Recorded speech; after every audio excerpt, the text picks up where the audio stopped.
sabe como é que funciona, sabe que a carta é só fazer isso. Mas quer saber? Poucos vão fazer essa mágica. Por quê? Porque é o seguinte, não é questão de você saber como faz, não é questão de você ter recursos para fazer. Você tem recursos, você tem habilidades, você tem mão, você tem pega uma carta qualquer, um cartão de visita, mas por que não vai fazer? Porque muitas vezes você não está disposto para fazer. Sim. E essa que é a dificuldade. Então eu vejo que as grandes travas da humanidade não é porque elas não conseguem, elas não têm recursos, mas as pessoas não querem destravar, elas querem ficar na zona de conforto. O que é a zona de conforto? Cara, eu sempre fiz desse jeito, vou fazer desse jeito até o final. Sim. Né? Cara, só que isso é uma coisa que, então, é você que está negando de fazer as mudanças acontecerem. Não é porque é difícil, não é porque você não nasceu para isso, não, todos nós. Por isso que eu falo que a gente está dentro de um grande espetáculo. Né? Um grande espetáculo onde a gente faz parte de um grande elenco. A pergunta é, se cada um sabe qual que é o seu papel dentro desse espetáculo e se a pessoa está disposta a executar esse papel com uma grande convicção. Ou seja, que nem eu, quando estou fazendo papel, se eu sou um mágico, cara, eu sou o primeiro a acreditar que aquilo que eu estou fazendo é mágica de verdade. Pelo menos é o meu papel a acreditar nisso. Se eu não acredito nisso, então não estou exercendo o meu papel da forma adequada. E o outro é um diretor de empresa. Então, o cara está entendendo como é que é o papel dele, né? E os papéis nossos são complexos, ou seja, o cara não é só um diretor de empresa, o cara é um pai de família, o cara é um marido, o cara é um cidadão, o cara é um membro de algum clube,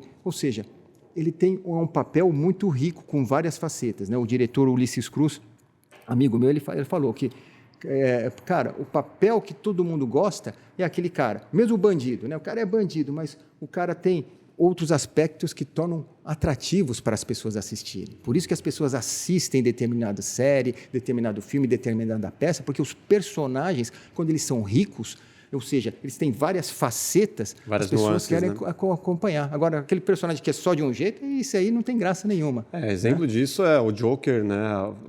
Vários personagens que eles estão...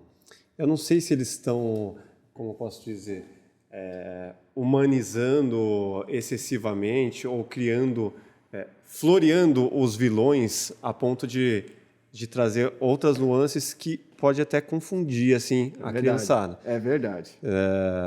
O Joker não é para criança, não. Então, sai do cinema meio perturbado. Exato. Esse que é o grande problema, que então, tudo está sendo nivelado.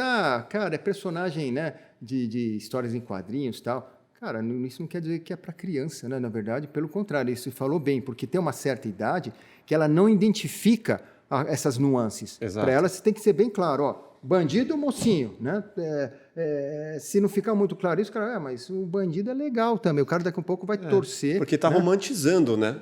Então você pega lá o cara que sempre foi considerado o vilãozão, malvadão, e agora começa a mostrar o lado. A Cruella tem isso. Você começa a mostrar o lado humano do personagem, né? Do bandido, do vilão. E aí você começa a criar ali uma zona cinzenta. Uma zona cinzenta, que era o nome do nosso curto, inclusive. Porque assim, cara, e aí? Easter egg. Tipo, ele... devo seguir ou não o que essa pessoa fala? Tipo, exato. Por isso, conforme, né, qual que é a maturidade que a pessoa que está assistindo ela está vivendo... uma criança, por exemplo, não deve assistir um negócio desse mesmo. Não é um momento. A faixa etária ali, né? Que nem a minha filha. Minha filha tem 3 anos e meio. Ela já... Tudo que ela vê, ela acredita, né? A princesa boazinha, né? É tudo assim, princesa boazinha, o vilão é um bandido, tá tudo bem, né? O bonitinho é bonzinho. Isso, né? O bonitinho é bonzinho. O feião é o malvado. Ela gosta da Frozen, ela não entende lá o personagem Hans, lá, que é o cara que parecia um belo príncipe de outra, né? De outro condado, e de repente o cara vira o jogo e ele é o cara que quer assumir tudo lá, né? Um bandidão. Então ela não entende isso. Mas você falou bem, né? Mas por que o pessoal cada vez está fazendo mais isso? Porque o personagem fica interessante. Sim. O cara se identifica, fala, eu também tenho essas vontades aí, eu sou meio maluco às vezes também, né? O cara se identifica com isso. Então, e é esse que eu falo, por isso que eu comparo sempre aquilo que a gente está vivendo hoje com o nosso papel, que aqui é o espetáculo da vida, né? O que é o espetáculo da vida? Cara, onde cada um, né? O Máfia aqui tem o seu papel, né? O Rafa tem o seu papel, eu tenho meu papel e o que a gente vai fazer com esse papel, né? E outra coisa, o negócio é que a gente faça enquanto as cortinas estejam abertas, porque quando elas se fecharem não vai ter o segundo ato. Né? Então que a gente... E vai ter gente que vai ter um papel mais curtinho, vai entrar em cena e depois vai embora já e não volta nunca mais. E assim continua o espetáculo. Mas a ideia qual que é? Que o espetáculo é formado não por uma pessoa só. Ou seja, um elenco tem que ser completo. Né? Quanto mais a gente entender esse processo, que a gente faz parte de um espetáculo, mais a gente vai estar vivendo num mundo mais organizado, num mundo que a gente vai ser mais saudável, inclusive, para as gerações futuras. Esse espetáculo abriu as cortinas para você, né? Nesse momento que ele decidiu te ensinar.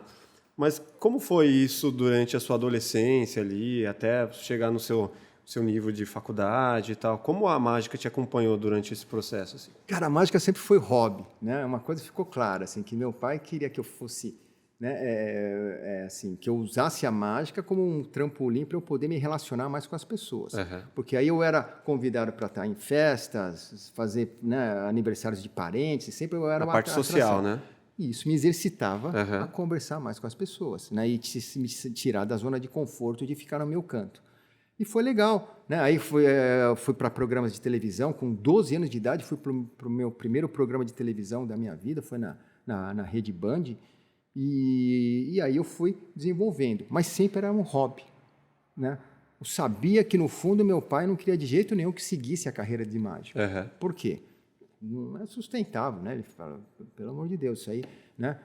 Talvez jogador de futebol tinha mais chance, né? Ator de novela, né? Naquela época, mas, cara, mágico, nenhuma chance. Né? Qual que era a referência brasileira nesse universo? Não tinha. Não tinha, né? Esse que era o problema. Ele falou, né? O teu próprio professor não trabalha mais com mágica. Essa que era a referência. E as pessoas que trabalhavam com mágica, a gente percebia, eram realmente pessoas que ou tinham uma atividade a mais, ou realmente não era uma pessoa que conseguia ter um sustento adequado. Não era fácil. E a referência internacional tinha? Tinha. Aí tinha muitas, né? Um deles é o David Copperfield. Ah, já tinha, né? Pô, ele já estava na televisão, né? O SBT já comprava os enlatados lá e já aparecia ele. E essa era a minha referência. Por isso que a minha ideia não era fazer mágicas pequenas, mas eram mágicas grandes. Eu olhava aquilo e falava, caramba, é isso que eu quero fazer. Apareceu um carro, nossa, subiu um elefante, nossa, a mulher levitou. Era isso que eu sonhava fazer. Pensamento grandioso. Grandioso, né? Não quer dizer, não fazia nem ideia como, mas... E foi assim até entrar na faculdade de Direito. Quando entrei na faculdade de Direito, que era o sonho de meus pais, né? Eu estudei na turma lá que eu cruzava lá com o Dias Toffoli, né? O Alexandre de Moraes era da minha turma, né? O pessoal hoje... Só os ministros. E aí eu percebi também o seguinte, que para você fazer, né, uma coisa por longo tempo, você tem que amar aquilo que faz, né? Ter paixão, pelo menos, né?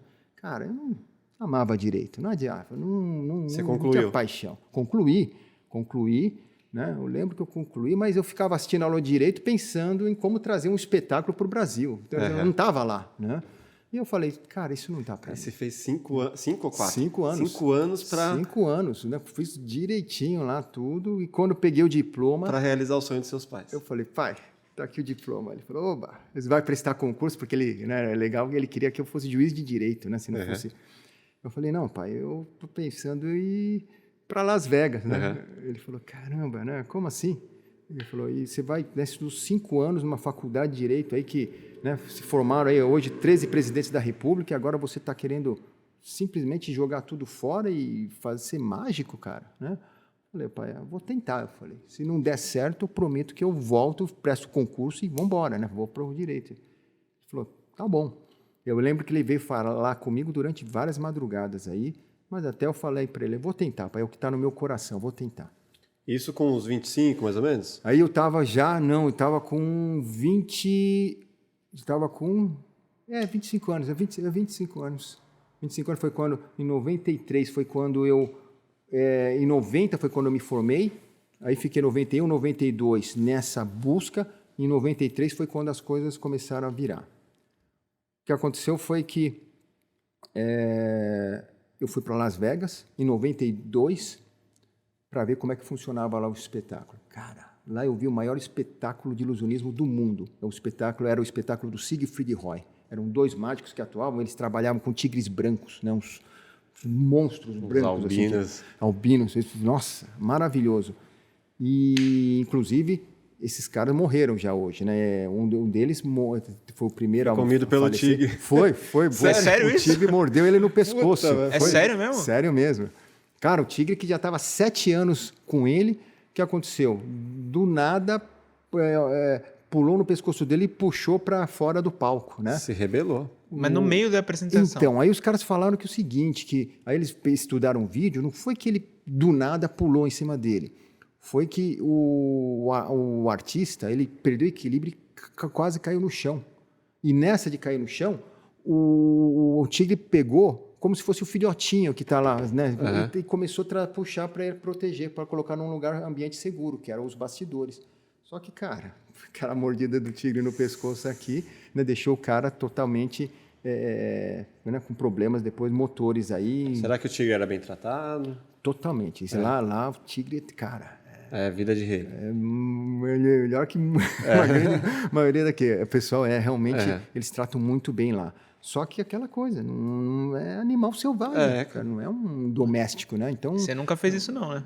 Não. Por isso que com animais eu nem trabalho mais, né? O máximo que eu cheguei foi com coelho. Né? E não tá fácil. Muito fácil, né? Mas nunca mais trabalhei Coloca também. um crocodilo no palco aí. Não coloco. E aí foi que o espetáculo de ilusionismo era o melhor, assim, o maior de todos. Cara, um elenco aí de quase 100 pessoas no elenco. Cara, aquilo que a gente vê no carnaval, né, no Brasil, você te via no palco. Era maravilhoso, cara. Entrava um dragão mecânico que pegava os caras. Assim, cara, era fascinante. Os tigres passavam aqui do teu lado, assim, né? Hoje, por causa desse acidente, você vai para Las Vegas, os tigres estão todos com um cabo de aço gigante amarrado no teto. Para quê? Para ele não ter perigo de avançar na plateia. Mas naquela época, eu mesmo pensei, falei, caramba, se esse bicho, né, dá uma de louca aí, ele pula em cima da gente e mata todo mundo. Já era. Mas na época, enquanto não tinha acontecido, isso não passava na cabeça de ninguém. Resultado, quando eu voltei para o Brasil, eu voltei com 2 ideias. Cara, um show maravilhoso. Caramba, até que ponto o homem pode chegar de evolução no espetáculo. Mas eu falei, cara, meu sonho é o mais furado do mundo. Como que eu vou, né? Aquele show lá custou pelo menos 10 milhões de dólares para montagem. Como é que eu vou montar um pedaço que seja desse show aqui? Nunca. Falei, estou viajando. Falei, cara, eu vou desistir. Estava num momento em que eu estava quase voltando para o direito, né? Até que deu um estalo em mim. Eu tinha, acho que R$200 no bolso. E eu falei, cara, vou usar esses R$200 porque eu quero construir um aparelho de levitação. O que é um aparelho de levitação? É um equipamento que você constrói com ferro, onde a pessoa fica deitada e parece que ela está no ar. Né? Cara, eu não sei por que eu fiz isso. Com ferro? É um ferro, um mecanismo, que é um ferro que fica lá e a pessoa fica no ar, né? Parece que... Só que quem está olhando não vê esse ferro, porque ele fica oculto. Então você... Ué, mas como oculta o ferro? Pois é, mas esse que é a beleza da É tipo uma chapa assim, de alumínio que a pessoa deita e quando a pessoa olha por esse ângulo... Ele não enxerga, exato. Conforme o ângulo que está, a pessoa não enxerga a coisa. Né? É que nem... Nossa, é muito fácil. É que nem esse da carta aqui, que, pô, cara, a carta está o tempo todo aqui, mas ela não enxerga. Se você pegar a carta aqui na horizontal, como você fez com a moeda? A moeda também, a moeda é a mesma coisa. Aqui ela enxerga. Se eu faço isso, não enxerga. Né? É o mesmo princípio. É o mesmo princípio. E eu construí isso aí e não sabia nem por quê. Porque, cara, que adianta você ter um equipamento de grande ilusão? Ele não vai... Você não vai vender um show completo porque você tem um equipamento grande. Não vai, então, para vender mais, não ia ajudar nada. Fora a infra, né? Leva, traz, monta. Fora o custo, né, que você tem que ter disso aí. Resultado. Cara, mas eu construí. E hoje eu chego à conclusão que eu construí porque, no fundo, eu não queria largar, né, esse sonho que eu tinha de fazer uma coisa grande, que era a levitação. E como eu vi lá em Las Vegas como funcionava, eu reproduzi no Brasil. Né, e ficava treinando isso aí para nada, né, retorno financeiro nenhum. Mas era uma coisa que, para mim, fazia sentido. Eu via aquele sonho na minha cabeça acontecendo lá. E aí, até que um dia, um empresário daqui do Brasil, artístico, chegou e falou, Sal, eu vou fazer o seguinte, eu tenho um cliente pedindo mágicos para animar a festa, você quer ir lá? Eu preciso de 3, né? Eu já tenho 2, você quer ser o terceiro? Eu falei, eu vou, preciso de dinheiro, vamos embora, né? E como é que ele falou? Só que o cachê é igual para todo mundo. Eu falei, como assim? Ele falou, é R$100 para cada um, né? Mais ou menos esse valor que dava. Eu falei, cara, R$100, cara, não paga nem o cachê do cara para levar a máquina para lá, né? Porque eu tenho uma levitação agora, que é top demais, né? Ele falou, Sal, deixa eu falar uma coisa para você. Ninguém está pedindo a levitação, né? Isso aí é uma coisa que o pessoal está fazendo mágica com baralho, tá bom, né? Eu falei, mas a levitação é muito mais legal. Ele falou, mas tudo bem, isso aí é um problema que é seu, né? Você quer trabalhar, é R$100, pega um baralho e vai fazer mágica com baralho, cara, né? E deixa a levitação de lado. É tipo, não ofereça pérolas aos porcos. Exato, ninguém está pedindo. Eu falei, não, você que está querendo oferecer. Eu falei, caramba, eu fiquei bravo na época. Eu falei, cara, esse cara aí não tem visão de mercado, né? O quanto que... Porque eu vi lá fora o quanto que isso era valorizado, né?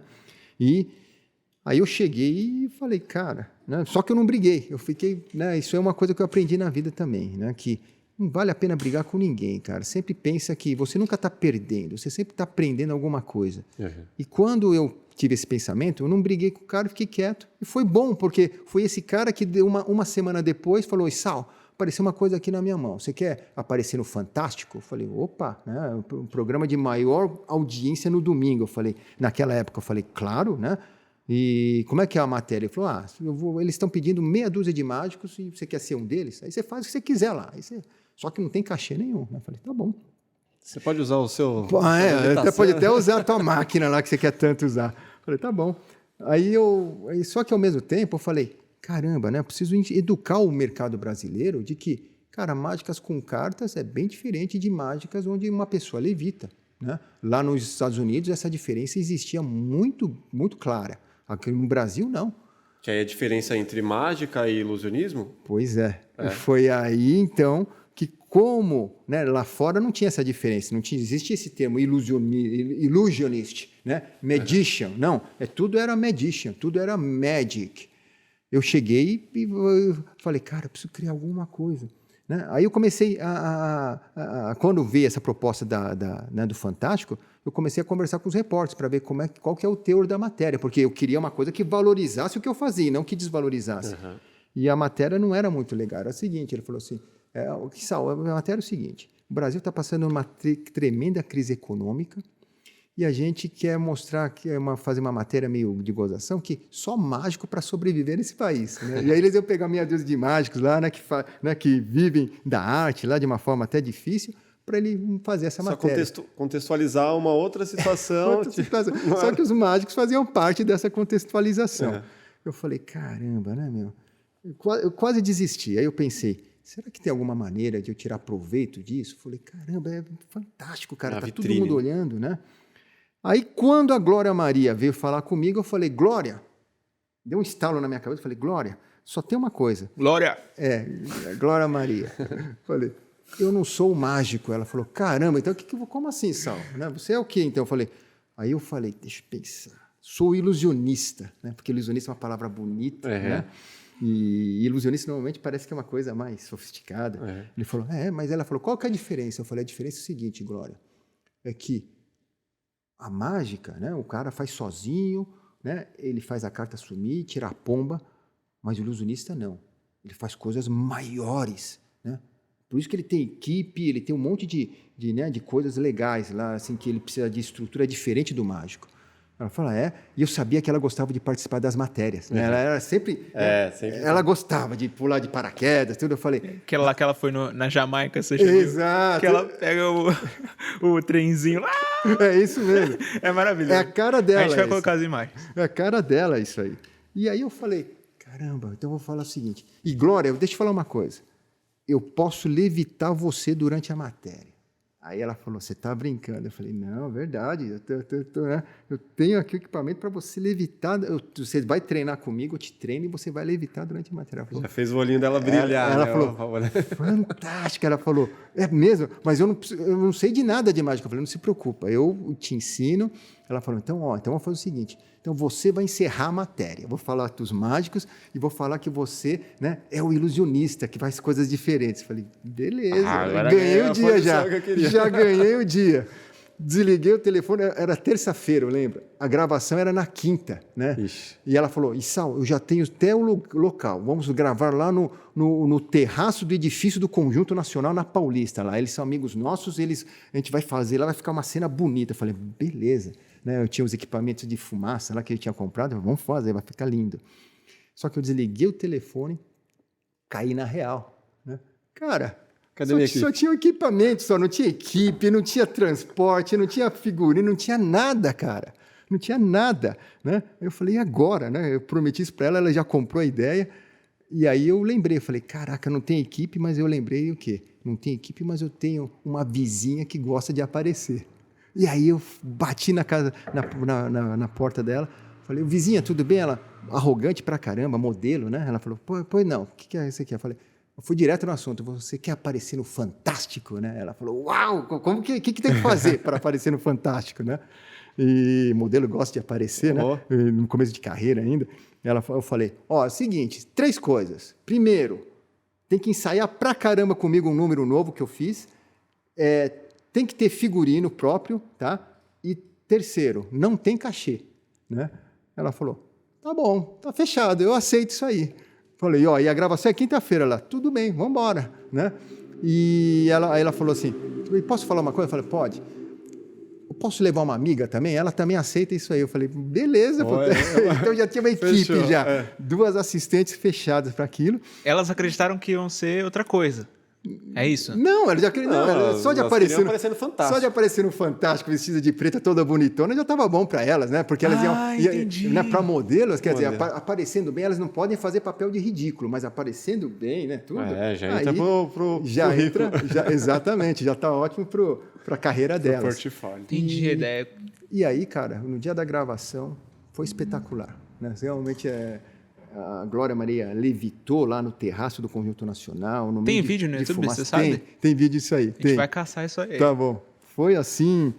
Cara, só sei que foi o buchicho, né, daquele momento lá. Aí foi comentários no jornal, em revistas.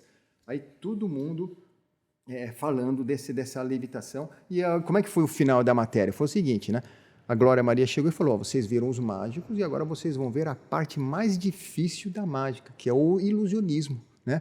E o representante aqui no Brasil é Issal Imamura. Né? A gente colocou ali no patamar. Aí acabou, né? Porque até então eu consegui diferenciar a mágica do ilusionismo. E, curiosamente, foi a primeira vez no mundo que foi feita essa diferenciação. Antes, nunca existia essa diferença entre mágica e ilusionismo. Tanto que, quando eu colocava aqui no Brasil, muitos criticavam, falavam, cara, isso é tudo marketing, cara, não tem nada, não existe essa diferença, né? Porque no dicionário são sinônimos, mágica e ilusionismo. Uhum.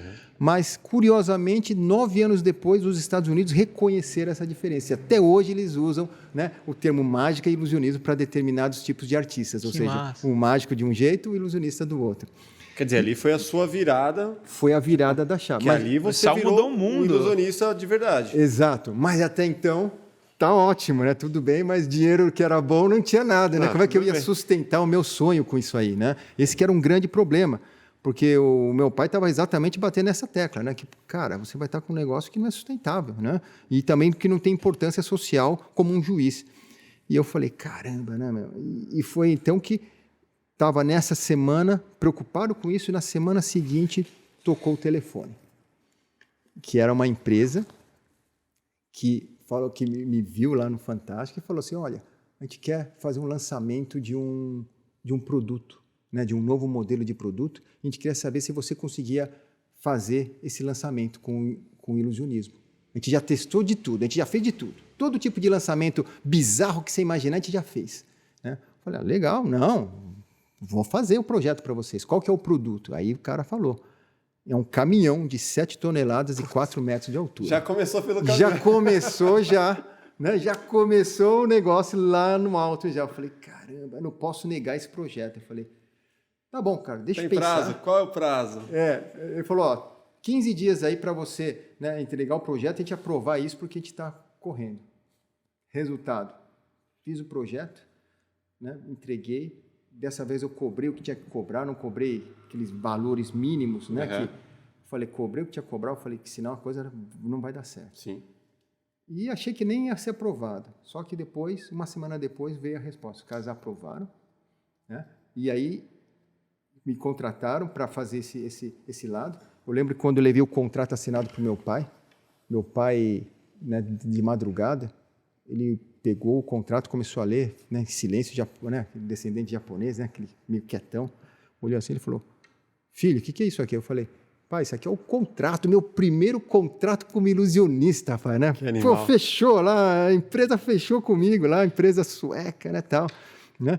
Aí ele falou, ficou quieto, ele falou, mas você viu a multa contratual disso aqui? Se você não entregar? Se não entregar? Eu falei, eu vi, pai, né? Ele falou, pai, filho, deixa eu falar uma coisa.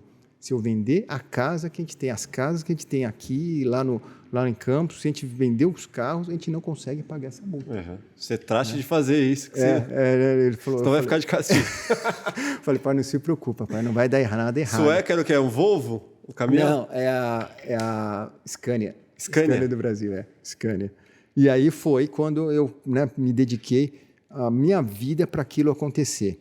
E o curioso que eu vou falar é o seguinte, que até então, naquele momento, eu tinha um fracasso guardado no meu portfólio. Porque o que acontece? Uma coisa é você fazer mágicas, né? Como essa aqui, né? De moeda, que você faz sozinho, você treina na frente do espelho e manda ver, né? Faz 20 vezes. Depende só de você. Só de você. Uhum. Outra coisa é quando eu passei essa transição de mágicas que dependiam de mim para mágicas que dependiam de uma equipe. Sim. E o meu primeiro projeto que eu fiz, cara, foi um fracasso. Porque foi por uma outra empresa que contratou, a ideia era fazer aparecer um computador gigante. Cara, o computador gigante até apareceu, mas o espetáculo que eu fiz antes do computador aparecer, cara, foi um fiasco, cara, porque a equipe se atrapalhou, eu não tinha equipe profissional, então eram meus vizinhos, meus amigos que me ajudavam, eu achava que assim funcionava bem a coisa, e não funcionava, cara. Só que eu descobri isso só na hora, na prática lá. Eu tive quase que devolver o dinheiro que eu tinha cobrado 100% para o cliente. Foi uma coisa super chata, né? Porque não foi o espetáculo que eles esperavam. Não foi o que eles esperavam. Só que isso foi... Aí que acontece? Disso aí eu fiz o quê? O manual do fracasso. Né? Fiquei tão chateado com isso que eu falei, cara, deixa eu ver onde que eu errei. Uhum. Aí eu escrevi o manual do fracasso. O que é o manual do fracasso? Tudo aquilo que eu fiz, né? Se eu escrever aquilo, o outro seguir esse manual, ele vai chegar no mesmo resultado que eu cheguei, que é o quê? Né? Aquele fiasco do show. A contra-referência. A contra-referência. No nosso caso é assim, tá vendo isso aqui? Não é para ser assim. Exato. E eu escrevi, deu um calhamaço assim de papel. Só que ao mesmo tempo que eu tinha aquilo na mão, eu enxerguei o quê? Peraí, daqui eu posso fazer agora o quê? O manual do sucesso. Sim. E eu escrevia tudo ao contrário daquilo que eu tinha feito. Resultado, quando a Scania veio me contratar, eu já tinha o manual do sucesso montado. E foi então que eu segui esse manual. E, cara, aí teve umas coisas bizarras que aconteceram, né? Porque não tinha fornecedor na época. Imagina, eu tinha que construir uma estrutura gigante para o caminhão caber e eu não tinha fornecedor. Não é que nem hoje. Hoje em dia você pede um fornecedor, tem aqueles box truss lá que, cara, de qualquer tamanho você faz. Naquela época não, era tudo em material ou alumínio, né? Então, madeirite não podia fazer, exatamente. Eu queria fazer em madeira, que era o que eu já sabia. Só que era tão grande que a madeira curvava tudo. Ficava muito pesada a estrutura. A gente pensou nisso, a primeira coisa que a gente pensou. Aí falou, cara, tem que ser de alumínio. Putz, aí... E cadê o especialista de alumínio para fazer isso? Aí meu primo, que é engenheiro civil, ele falou, cara, não conheço ninguém. Aí deixa eu tentar. Aí ele, cara, eu acho que eu consegui um. Ele falou, o cara falou que aceita fazer. Eu falei, vamos embora. Aí a gente foi lá na oficina dele. Cara, era uma oficina assim, pequenininha. Eu falei, como é que o cara desse faz coisas grandes? Não pode ser, né? Aí estava lá, a placa, especializado em alumínios. Eu falei, opa, legal. Só que quando eu entrei na oficina, caiu a ficha. O cara fazia boxe de banheiro. Né? Só que boxe de banheiro, cara, é 1 metro por 2 uma caixa, não tem nada a ver. Só que o cara pegou o projeto e falou, eu aceito fazer. Eu aceito fazer, eu falei, o valor é esse. Ele falou, ele mostrou para mim por A mais B que conseguia fazer e ele construiu isso aí. Eu falei, quando que a gente pode testar? Ele falou, posso testar 1 semana antes só do evento acontecer. Eu falei, caracas, né? Eu tinha que fazer tudo isso, então apostar todas as minhas fichas. Todas as fichas e eu treinar paralelamente outras coisas para quando eu ficar pronto o negócio, eu já estava pronto com as bailarinas, com os efeitos especiais, com o som, tudo pronto. Quer dizer, uma superprodução, né? Superprodução. A primeira superprodução registrada na história do Brasil foi essa aí. Foi lá no Monte Líbano, aqui em São Paulo. O que aconteceu no Clube Monte Líbano? O que aconteceu foi que, cara, só tinha um jeito de a gente testar aquilo. Era no próprio local do espaço. Não podia assim, treinar no outro local, porque senão não pode treinar em outro local e não dá certo no local. A gente treinou lá no local do espaço. Dias antes. Dias antes. E aí o que aconteceu nesse dia? O caminhão estava lá, estava tudo lá.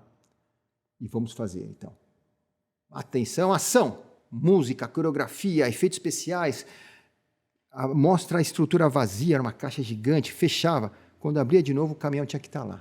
Você tinha um diretor ou você era o... Lá, no caso, eu era o próprio diretor. O diretor só vinha do evento todo, era um diretor da Globo que só vinha no dia do evento. Então, a parte de ilusionismo, o diretor era eu mesmo. Entendi. Não tinha outra opção. Você tinha que atuar e dirigir. Atuar, dirigir a equipe e dirigir a mim mesmo. Pesado, né? Pesado. E o caminhão, no primeiro ensaio que nós fizemos, ele não apareceu. Aí eu falei, o que aconteceu, cara? Ele falou, Sal, desculpa, mas o compartimento, a porta por onde o caminhão tinha que entrar, né, travou, porque a estrutura era muito grande e formava a barriga. Né, o alumínio ele curvava e as portas ficavam travadas. Eu falei, caraca, né? Ele falou, eu tenho que fazer uma estrutura para aquilo ficar firme com cabo de aço. Eu falei, cara, reforço. Dá tempo? Ele falou, cara, não dá tempo, para falar a verdade. Eu falei, putz, e agora? Ele falou, deixa eu pensar. Aí eu comecei a entrar em desespero pela primeira vez. Eu falei, caramba, cara, como deixa eu pensar? Você teve 20 dias para fazer esse negócio e agora, né? Ele falou, calma, Sal, não adianta ficar nervoso. A gente tem na mão isso, vamos resolver. Sim. Né? Ele me colocou no lugar, porque eu tinha perdido as estribeiras. E foi então que, depois de meia hora, ele falou, Sal, vamos tentar agora. Tá bom, vamos tentar. Faz o ensaio de novo aí. Mudei alguma coisa aqui. Eu falei, tá bom. Aí a gente fez o ensaio. Aí o caminhão apareceu, cara. Cara, foi lindo. Mostrou, tombou a porta. Quando a porta tombou novamente, o caminhão estava lá. Nem eu acreditei. Foi tão rápido que nem eu acreditei aquilo. Foi lindo. Aí a equipe toda chorou, todo mundo aplaudiu e tal, né? Aí eu falei... case de sucesso. Eu quero entender como é que foi feito isso, porque eu era diretor técnico, às vezes foi sorte de principiante, né? Eu falei, não, isso aí tem que acontecer, não pode ter... Não pode ter falha. Não pode, né? Ele falou, não, isso deixa para lá. Eu falei, deixa para lá nada, cara, eu quero saber. Ele falou, quer saber mesmo? Então vem comigo aqui no ensaio, vem aqui nos bastidores. Aí eu vi que ele estava com um cabo de vassoura na mão, eu falei, caramba, o que esse cara inventou, né? Foi simples a ideia dele, simplesmente... Quando a coisa, né, a porta estava travada pela barriga do alumínio, ele pegava o cabo de vassoura e empurrava, porque era alto para caramba. Ele empurrava lá o negócio, liberava a porta, o caminhão entrava, depois fechava de novo. Aí ele falou, e aí, Sal, tá aprovado? Eu falei, tá aprovado, é uma ova, cara, um negócio tão rudimentar assim. Vamos fazer o seguinte... Gambiarra, né? Gambiarra total. Eu falei, nós vamos fazer 10 vezes, se der certo eu valido isso. Cara, fizemos 10 vezes a técnica, né? E as 10 vezes deram certo. Feito prático. Aí eu falei, cara, aprovada cara, essa técnica. Ser sincero, assim, a galera deve estar se perguntando como que é feito um aparecimento de um veículo gigante. Tipo assim, supondo que o palco é isso aqui. Se tem gente aqui, eles vão ver, né? Sim, sim. Eles vão ver. Então, não pode ter gente dos lados para enxergar o caminhão entrando, se é que ele entra. Eu quero entender como que a mágica acontece. É sempre um truque, né, velho? Tipo... Exato.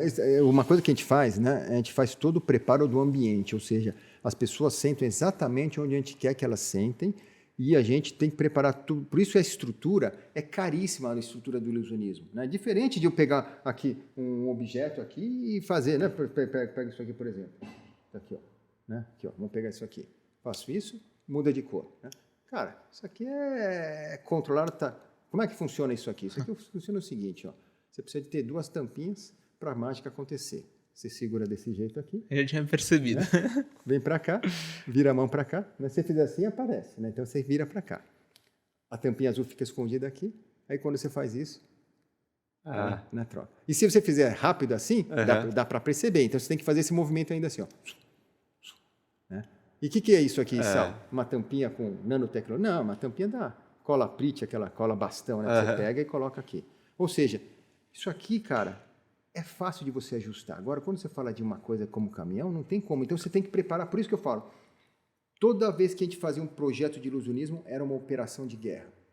Era pelo menos de 25 profissionais a 60 profissionais que você tinha que colocar, profissionais de várias áreas, caras que nunca trabalharam com ilusionismo na vida, e você tinha que liderar cada uma dessas pessoas. Né? E foi aí que eu aprendi como liderar pessoas, como fazer com que essas pessoas façam aquilo que elas nunca fizeram. Foi então que eu desenvolvi muito o lado da inteligência estratégica, foi aí que eu vi o lado da importância da motivação, mas como que eu também tinha que agir para aquilo acontecer, né? Como que eu tinha que ser um líder, não é aquele líder que só manda fazer, eu tinha que ser o líder por exemplos, né? O líder que faz a mão na massa, né? Sabe o que está fazendo. O tempo todo, né? E é assim que eu tinha o respeito das pessoas. Tem um paralelo muito grande, né, do ilusionismo, da mágica em si, com produção cinematográfica, né? Tanto que vem daí, né? O Georges Méliès e tal. E tudo isso que você está dizendo, a gente vivencia muito na publicidade, no cinema, que é assim, superproduções para que quem esteja assistindo tenha a ilusão de que aquilo ali realmente é verdadeiro. Exato, né? Exato. Como você consegue assim entender que o seu trabalho ele é um princípio do cinema, da publicidade? Tipo, você faz esses paralelos assim, tipo, o que você está fazendo é muito cinema, assim, tipo. Exato. Só que sem a pós-produção, né? Tipo, Exato. A gente faz na verdade, o paralelo com todo tipo de organização, né? Porque o espetáculo, assim como no cinema, como numa produção, né, cinematográfica, não depende apenas de ter um ator bom, né? Você tem que ter um roteirista bom, você tem que ter, né, toda a equipe tem que ser uma equipe competente para aquele espetáculo acontecer, senão não acontece. E é assim que a gente organiza também, a gente faz essa analogia. Por isso que eu falo, né, que é muito fácil um mágico fazer uma palestra relacionando aí liderança, usando, por exemplo, frases prontas ou, né, pegar palavras e frases de efeito de um livro aí de corporação e aplicar isso na palestra. É fácil falar, mas é difícil dele ter o quê? Essa experiência verdadeira, que é o quê? Ter a mão na massa lá, cara, de você chegar, ter uma verba para você cumprir, ter um prazo para você cumprir e, cara, uma responsabilidade que você não dorme várias noites para aquilo acontecer, né? Ou seja, e outra, você está trabalhando com um cara que você não vai nem com a cara muito, mas não interessa, mas é o cara que está lá e você tem que entender como lidar com esse cara para que ele seja um colaborador seu e não um cara que vai te sabotar na hora do espetáculo. Sim. Né? Porque quando o ilusionista está no palco, ele não tem o comando lá no fundo, lá nos bastidores, ou seja, as pessoas têm que ser praticamente autônomas. Talvez tenha um diretor geral que ele dirige, sim, a uma parte geral, mas ele não consegue dirigir a técnica de cada um.